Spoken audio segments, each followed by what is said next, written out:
What's up, guys? How y'all doing? I have returned for another video, and I hope you guys are still going to show your support for me.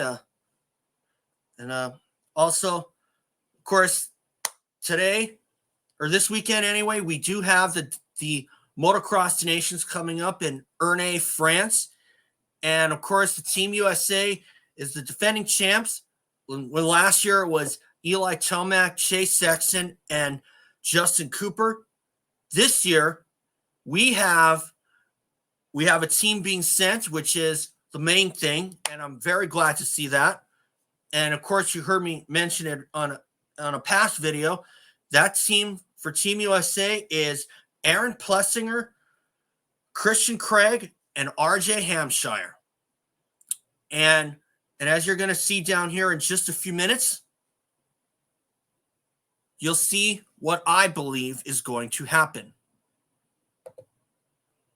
You see, Team USA can still win the Motocross Nations and go back to back. And I'll tell you this. Why do I think that this is possible? Because we got two guys who don't cheat you on effort and a third guy that's a question mark in my book. Because Aaron Plessinger and RJ Hampshire, those are two guys who don't cheat you on effort, like Cooksey had mentioned. So, and I'm also going to actually respond in that I'm also in favor of what he said about the donations being back of being every 2 or 4 years. But first of all, as far as this team is concerned, we can still win the Motocross Nations.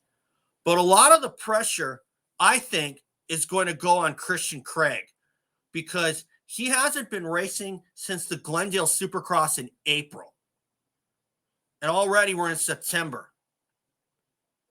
And, of course, coming off a Super Motocross or SMX, obviously Craig did not earn enough points to qualify unless he was still on the sidelines.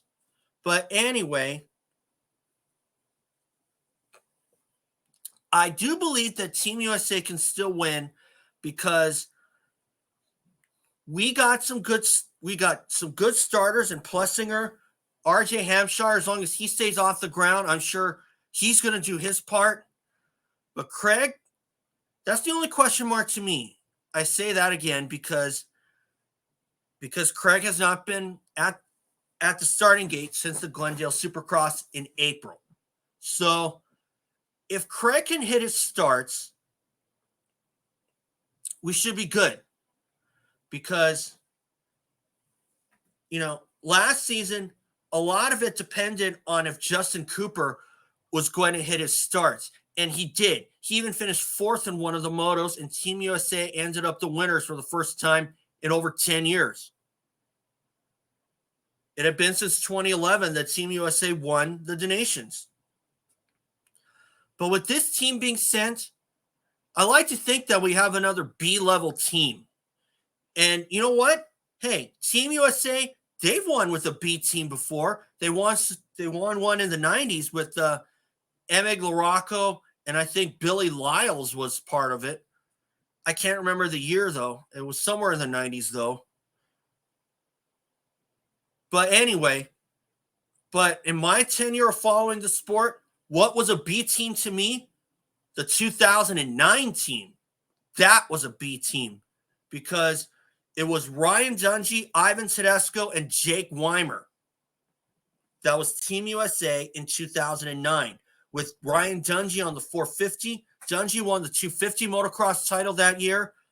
Ivan Tedesco, he was a veteran member, having been a part of a couple of Team USA's prior to that in 05 and 06. And Jake Weimer, he came on strong in the 09 season, winning 3 nationals. So there's your proof right there that this team can still win. And I have to admit, I actually had some doubts about that team. Why? Because Dungey was put on the 450. He had not ridden a 450 race in motocross anyway, yet. And the only 450 His only 450 podium was a second place at the Minneapolis Supercross in 2008. That's the thing. So, obviously, it's going to depend on the starts. And you know what? We actually raced in Ernee, France in the 2005 Motocross Des Nations, and Team USA ended up winning with Ricky Carmichael, Ivan Tedesco, and Kevin Windham. So there's some proof right there. But that was a time where Team USA, if Team USA didn't win in that time period, something was wrong. And the only time we didn't win in the 2000s was 2003 when Tim Ferry crashed twice. Ricky Carmichael won the one moto format, and Ryan Hughes was out with a broken chain.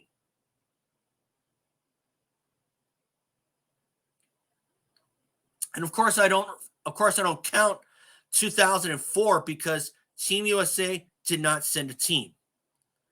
And neither 2002 because everybody just kind of turned a blind eye on what Roger DeCoster was saying about the Des Nations being in California at Competition Park, and the thing didn't even exist.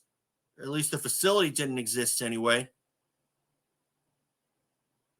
So, obviously, a lot's going to kind of depend, as far as this year goes, I think a lot of it is going to depend on if Christian Craig can nail his starts.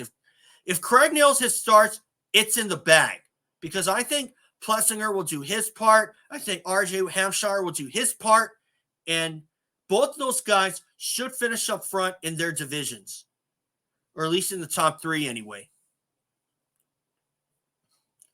Because Plessinger, you saw what happened at Detroit when he had led almost the entire way and then crashed with 2 laps to go, handing the win to Chase Sexton.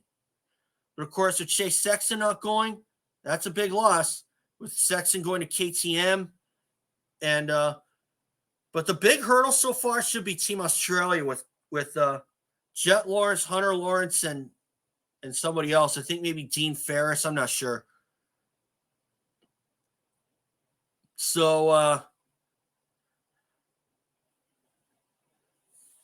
we definitely have to so like I said, a lot of it is going to depend on Christian Craig's starts.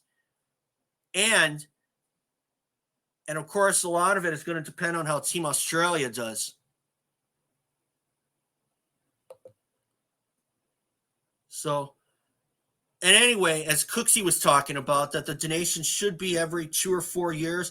I agree with that. You know why? Because I think that the days of the Des Nations being an annual event has to come to an end.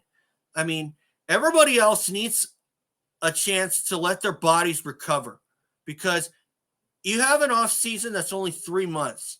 Unless you're Ken Roxon and you go Supercross only, then you only have to worry about racing until September, and then you get another 3 months off, and then it's back to January. So obviously Eli Tomac is going the smart route, because obviously he's earned the right to go Supercross only. When Jeremy McGrath did it, he won the motocross title in 95. Unfortunately, I didn't even see that,